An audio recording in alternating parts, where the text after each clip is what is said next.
And yet the Chinese economy, David, continues to shrink.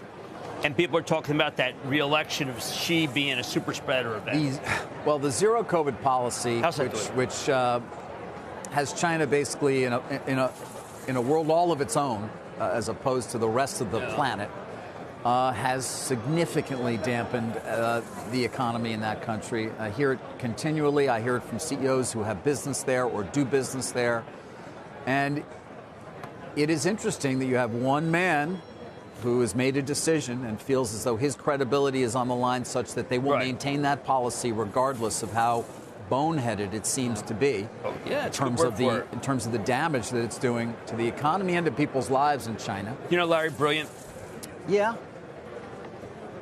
You know, he was the advisor of the movie Contagion.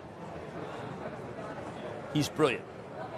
He is very concerned that after this event, they'll end the lockdowns and use their vaccine. They're very, very sure, even now, that their vaccine works. There is no evidence that their vaccine does better than 40%. But this is going to be the end. The lockdown's going to end. China's going to come back to work. But a lot of people are going to be sick. After the Party Congress. After the Party Congress. Well, it's not. None of this is stopping Starbucks, which opened its 6,000th store in China. Jim, you obviously were out there recently. I'm very excited about Starbucks. Charitable Trust bought it after listening to Howard Schultz. Then the stock came down. Then it went all the way up to 92. I think that Starbucks is a winner here. The U.S. numbers are incredible.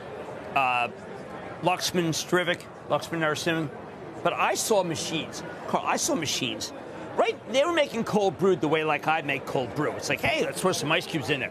They have machines now that can make 9 cold brews in like 30 seconds. Wow. It's Willy Wonka in the cold brew factory. They have fixed the machines. And they were showing the machines, and it was like nothing I've ever seen. It kind of reminds me of when McDonald's started doing you could make multiple shakes at once. Although I see today Citi warns on FX on McDonald's. Oh, that was a real some of these European macro issues on McDonald's. Franchisees still complain about those shake machines. They actually have a lot of problems with them.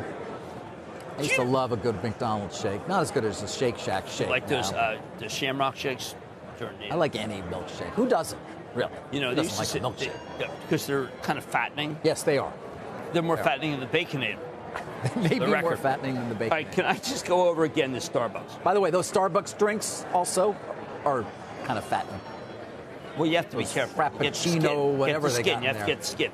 But, David, the technological changes are going to make it so that Starbucks, in and out, in and out, in and out. I don't think you understand. I don't understand technology. The power. I don't understand the power of the Starbucks. You're right. Well, right now, what they used to have, they had like a little ice machine. You're running around. Yeah. This stuff comes out ready. Got it. Ready. Shepard Smith here. Thanks for watching CNBC on YouTube.